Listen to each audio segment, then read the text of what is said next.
আজ 18ই জুলাই।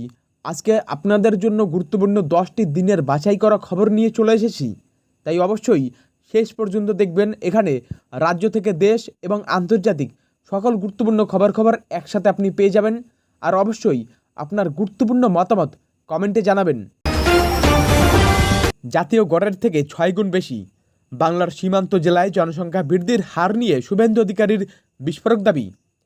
ভোটের আগে পশ্চিমবঙ্গের রাজনীতিতে ফের একবার জনসংখ্যা বৃদ্ধি এবং অনুপ্রবেশের ইস্যু মাথাচাড়া দিয়েছে। এবার এই ইস্যুতে উঠে এসেছে এক চাঞ্চল্যকর রিপোর্ট, যা নিয়ে উত্তাল রাজ্য রাজনীতি। সম্প্রতি international institute of population studies অর্থাৎ IIPS এর একটি গবেষণা রিপোর্ট সামনে এসেছে। এই রিপোর্টে দাবি করা হয়েছে, ভারতের জাতীয় জনসংখ্যা বৃদ্ধির হারের চেয়ে পশ্চিমবঙ্গের ভারত বাংলাদেশ সীমান্ত জেলাগুলির বৃদ্ধির হার প্রায় 4 থেকে 6 গুণ বেশি।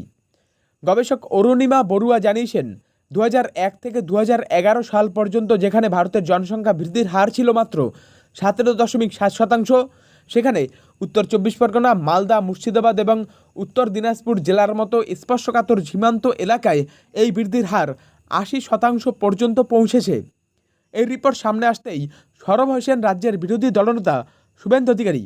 তিনি এই জনসংখ্যা বৃদ্ধির জন্য সরাসরি অবৈধ অনুপ্রবেশকে দায়ী করেছেন এবং কেন্দ্রীয় স্বরাষ্ট্রমন্ত্রী অমিত শাহকে চিঠি লিখে অবিলম্বে এই বিষয়ে হস্তক্ষেপ করার আবেদন জানিয়েছেন। শুভেন্দু অধিকারী আরও বলেছেন, এই রিপোর্টটি রাজ্যের নিরাপত্তার জন্য একটি বড় বিপদ সংকেত। এই বিপুল জনসংখ্যার বড় অংশই অবৈধ অনুপ্রবেশকারী, যা রাজ্যের জনবিন্যাসকে বদলে দিচ্ছে। অন্যদিকে রাজ্যের শাসক দল তৃণমূল কংগ্রেস অবশ্য এই রিপোর্টকে রাজনৈতিক উদ্দেশ্য প্রণোদিত বলে উড়িয়ে দিয়েছে। তারা এটিকে আসন্ন পঞ্চায়েত ও লোকসভা ভোটের আগে বিজেপির একটি চক্রান্ত বলে দাবি করেছে। এই গুরুত্বপূর্ণ খবর নিয়ে আপনার কি মতামত অবশ্যই নিচে কমেন্ট করে জানান আমাদের। ভিডিওটি ভালো লাগলে অবশ্যই লাইক করুন। চলুন তাহলে পরবর্তী খবরে। চাইলেই আসতে পারেন, উদ্ধবকে খোলাখুলি এনডিএতে যোগ দেওয়ার আমন্ত্রণ ফড়নবীশের। মহারাষ্ট্রের রাজনৈতিক মহলে ফের একবার গুঞ্জন শুরু হয়েছে। রাজ্যের মুখ্যমন্ত্রী দেবেন্দ্র ফড়নবীশ প্রকাশ্যেই শিবসেনা ইউবিটির প্রধান উদ্ধব ঠাকরেকে এনডিএতে যোগ দেওয়ার আমন্ত্রণ জানিয়েছেন। এই ঘটনায় দীর্ঘদিনের রাজনৈতিক সমীকরণ ফের বদলাতে পারে বলে মনে করা হচ্ছে। সংবাদ প্রতিদিনের একটি প্রতিবেদনে এই খবরটি বিস্তারিতভাবে জানানো হয়েছে। মহারাষ্ট্র বিধানসভার বাদল অধিবেশনে হালকা মেজাজে কথোপকথনের সময় দেবেন্দ্র ফড়নবীশ উদ্ধব ঠাকরেকে শাসক জোটে যোগ দেওয়ার প্রস্তাব দেন। ফড়নবীশ বলেন, 2029 সাল পর্যন্ত বিরোধীদের সরকারে আসার কোনো সুযোগ নেই, তবে উদ্ধবজি চাইলে এই দিকে অর্থাৎ শাসক জোটের দিকে আসতেই পারেন। উদ্ধব ঠাকরে অবশ্য এই আমন্ত্রণকে হালকাভাবেই নিয়েছেন। বিধানসভার বাইরে সাংবাদিকদের মুখোমুখি হয়ে তিনি বলেন, এই ধরনের কথা হালকা মেজাজে হয়ে থাকে এবং সেগুলোকে খুব গুরুত্ব দেওয়ার প্রয়োজন নেই। তবে রাজনৈতিক বিশ্লেষকদের মতে ফড়নবীশের এই আমন্ত্রণ বিশেষ তাৎপর্যপূর্ণ হতে পারে। উল্লেখ্য, এর আগে শিবসেনা এনডিএর অংশ ছিল, কিন্তু পরবর্তীতে তারা বিজেপির সঙ্গে জোট ভেঙে বিরোধী শিবিরে যোগ দেয়। এখন দেবেন্দ্র ফড়নবীশের এই খোলাখুলি আমন্ত্রণ কি মহারাষ্ট্রের রাজনীতিতে নতুন কোনো মোড় সৃষ্টি করতে পারে? উদ্ধব ঠাকরে কি এই প্রস্তাব গ্রহণ করবেন? এই বিষয়ে আপনার মতামত কি কমেন্ট করে জানান এবং খবরটি শেয়ার করতে ভুলবেন না। চলুন তাহলে পরবর্তী খবরে। না হলে পশ্চিমবঙ্গ পশ্চিম পাকিস্তান হয়ে যাবে, কোন বিষয়ে সতর্কবার্তা শ্রমিকের? বিজেপির রাজ্য সভাপতি শ্রমিক ভট্টাচার্য সম্প্রতি উত্তরবঙ্গের উন্নয়নের অভাব নিয়ে সরব হয়েছিলেন এবং এই প্রসঙ্গে একটি বিতর্কিত মন্তব্য করেছেন। তিনি বলেছেন, যদি এই অঞ্চলের প্রতি বঞ্চনা চলতে থাকে তাহলে পশ্চিমবঙ্গ পশ্চিম পাকিস্তান হয়ে যাবে। তার এই মন্তব্যে রাজ্য রাজনীতিতে জোরদার আলোড়ন সৃষ্টি হয়েছে। এবিপি আনন্দের একটি প্রতিবেদনে শ্রমিক ভট্টাচার্যের এই মন্তব্যের ব্যাখ্যা দেওয়া হয়েছে। শিলিগুড়িতে একটি দলীয় সভায় বক্তব্য রাখার সময় তিনি উত্তরবঙ্গের জন্য বাজেট বরাদ্দ এবং তার ব্যয়ের প্রসঙ্গ তোলেন। তিনি অভিযোগ করেন, এই অঞ্চলের জন্য যথেষ্ট বাজেট বরাদ্দ করা হয় না এবং যা বরাদ্দ করা হয় তাও সঠিকভাবে ব্যবহার করা হয় না। এই প্রসঙ্গে তিনি ক্ষোভ প্রকাশ করেন এবং বলেন, দীর্ঘদিন ধরে উত্তরবঙ্গকে যেভাবে অবহেলা করা হচ্ছে তা চলতে থাকলে রাজ্যের পরিস্থিতি পশ্চিম পাকিস্তানের মতো হতে পারে। শ্রমিক ভট্টাচার্য বাংলাদেশের প্রসঙ্গ টেনেও সংখ্যালঘুদের উপর অত্যাচারের কথা বলেন এবং সেই মানসিকতার সঙ্গে পশ্চিমবঙ্গের বর্তমান পরিস্থিতির তুলনা করেন। তার এই মন্তব্য স্বাভাবিকভাবেই সমালোচনার ঝড় তুলেছে। বিভিন্ন রাজনৈতিক দল এবং মহল থেকে এর তীব্র নিন্দা করা হয়েছে। তাহলে ঠিক কোন পরিস্থিতিতে শ্রমিক ভট্টাচার্য এমন মন্তব্য করলেন? উত্তরবঙ্গের উন্নয়ন এবং বাজেট বরাদ্দ নিয়ে তার অভিযোগ কতটা যুক্তিসম্মত? এই বিতর্কিত মন্তব্যের রাজনৈতিক তাৎপর্যই বা কী?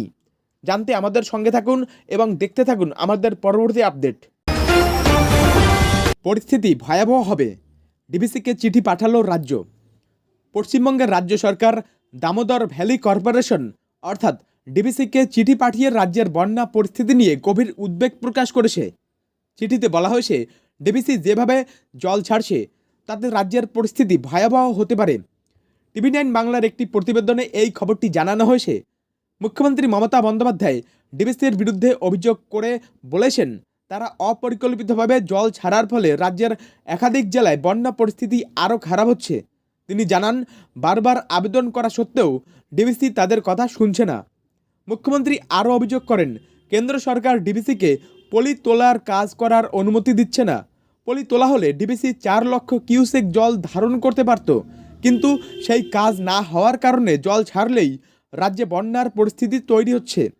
মমতা বন্দ্যোপাধ্যায় বলেন, 18 জুন থেকে 15 জুলাই পর্যন্ত ডিভিসি 27,000 লক্ষ কিউবিক মিটারের বেশি জল ছেড়েছে, যা অত্যন্ত দুর্ভাগ্যজনক। রাজ্য সরকার ডিভিসিকে চিঠিতে জানিয়েছে, এভাবে জল ছাড়া হলে রাজ্যের পশ্চিম মেদিনীপুর, ঘাটাল, কেশপুর, চন্দ্রকোনা, ঝাড়গ্রাম, বাঁকুড়া, হাওড়ার উলুবেড়িয়া, হুগলির খানাকুল, গোঘাট এবং আরামবাগ সহ বিস্তীর্ণ এলাকা প্লাবিত হতে পারে। পরিস্থিতির মোকাবিলায় রাজ্য সরকার সব রকম প্রস্তুতি নিচ্ছে বলেও চিঠিতে জানানো হয়েছে। এই পরিস্থিতিতে ডিভিসি কি পদক্ষেপ নেয়, সেদিকে তাকিয়ে রাজ্যবাসী। আপনার কি মনে হয়, ডিভিসির জল ছাড়া কি রাজ্যের জন্য সত্যিই ভয়াবহ পরিস্থিতি ডেকে আনতে পারে? কমেন্ট করে জানান। চলুন পরবর্তী খবরে। ভারতের বাজারের নাগাল পাবো, বাণিজ্য চুক্তি নিয়ে ফের বড়সড় ঘোষণা ট্রাম্পের। মার্কিন রাষ্ট্রপতি ডোনাল্ড ট্রাম্প ফের একবার ভারত আমেরিকা বাণিজ্য চুক্তি নিয়ে বড়সড় ঘোষণা করলেন। তিনি জানিয়েছেন, আমেরিকা ভারতের বাজারে আরও বেশি করে প্রবেশাধিকার পেতে চলেছে, অনেকটা সম্প্রতি ইন্দোনেশিয়ার সঙ্গে হওয়া চুক্তির মতোই। সংবাদ প্রতিদিনের একটি প্রতিবেদনে এই খবরটি প্রকাশ করা হয়েছে। মার্কিন প্রেসিডেন্টের কথায়, ইন্দোনেশিয়ার সঙ্গে বাণিজ্য চুক্তির পর এবার একই পথে হাঁটতে চলেছে ভারতও।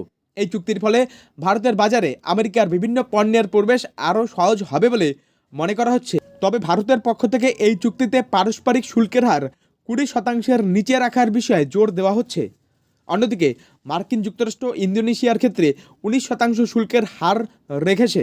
ভারত চাইছে তাদের জন্য যেন আরও কম শুল্ক ধার্য করা হয়, যাতে তারা একটি প্রতিযোগিতামূলক সুবিধা পায়। উল্লেখ্য, বেশ কিছুদিন ধরেই ভারত ও আমেরিকার মধ্যে বাণিজ্য চুক্তি নিয়ে আলোচনা চলছে। রাষ্ট্রপতি ট্রাম্প নিজেও আগে একাধিকবার এই বিষয়ে ইতিবাচক ইঙ্গিত দিয়েছেন। এখন দেখার বিষয়, শেষ পর্যন্ত দুই দেশ একটি মিউচুয়ালি বেনিফিশিয়াল চুক্তিতে পৌঁছতে পারে কিনা। এই চুক্তি ভারতের অর্থনীতিতে কতটা প্রভাব ফেলবে, আপনার মতামত কমেন্ট করে জানান। চলুন পরবর্তী খবরে। রাজ্যে 100 দিনের কাজ কবে চালু? উত্তর জানা গেল অবশেষে। পশ্চিমবঙ্গে 100 দিনের কাজ কবে চালু হবে, এই প্রশ্নের উত্তর অবশেষে পাওয়া গেল। কলকাতা হাইকোর্ট নির্দেশ দিয়েছে, আগামী 1 আগস্ট থেকে রাজ্যটিতে এই কর্মসংস্থান প্রকল্প পুনরায় শুরু করতে হবে। দীর্ঘদিন ধরে এই প্রকল্পের পুনরায় চালুর জন্য অপেক্ষা করছিলেন রাজ্যের বহু মানুষ। সংবাদ প্রতিদিনের একটি প্রতিবেদন সূত্রে জানা গেছে, দুর্নীতিসহ একাধিক অভিযোগে প্রায় 3 বছর আগে এই প্রকল্পের কাজ বন্ধ করে দিয়েছিল কেন্দ্রীয় সরকার। এর ফলে রাজ্যের গরিব মানুষ যারা এই প্রকল্পের উপর নির্ভরশীল, তারা চরম আর্থিক কষ্টের সম্মুখীন হয়েছিলেন। তবে কলকাতা হাইকোর্টের প্রধান বিচারপতি TS শিবজ্ঞানম এবং বিচারপতি চৈতালি চট্টোপাধ্যায়ের ডিভিশন বেঞ্চ স্পষ্টভাবে জানিয়ে দিয়েছে, অতীতে কিছু অনিয়ম হয়ে থাকলেও তার জন্য গোটা প্রকল্পটিকে দীর্ঘ সময় ধরে বন্ধ রাখা যায় না। আদালত কেন্দ্রকে 1 আগস্টের মধ্যে এই প্রকল্পের কাজ শুরু করার নির্দেশ দিয়েছে। এই নির্দেশের ফলে রাজ্যের পরিযায়ী শ্রমিক সহ বহু সাধারণ মানুষ স্বস্তি পাবেন বলে আশা করা যাচ্ছে। দীর্ঘদিন পর তারা আবার কাজের সুযোগ পাবেন এবং তাদের আর্থিক সংকট কিছুটা হলেও কমবে। তবে রাজ্য সরকার এখন এই নির্দেশকে কিভাবে কাজে লাগায় এবং সাধারণ মানুষের কাছে এই প্রকল্পের সুবিধা কত দ্রুত পৌঁছে দিতে পারে, সেটাই দেখার বিষয়। এই বিষয়ে আপনার কি বিস্তারিত মতামত কমেন্টে জানান। পাকিস্তানে একের পর এক হামলা, বিরাট হামলা, বালুচ লিবারেশন আর্মির একাধিক সেনার মৃত্যু। পাকিস্তানের বালুচিস্তান প্রদেশে বালুচ বিচ্ছিন্নতাবাদী সংগঠনগুলো আবারও ব্যাপক হামলা চালিয়েছে।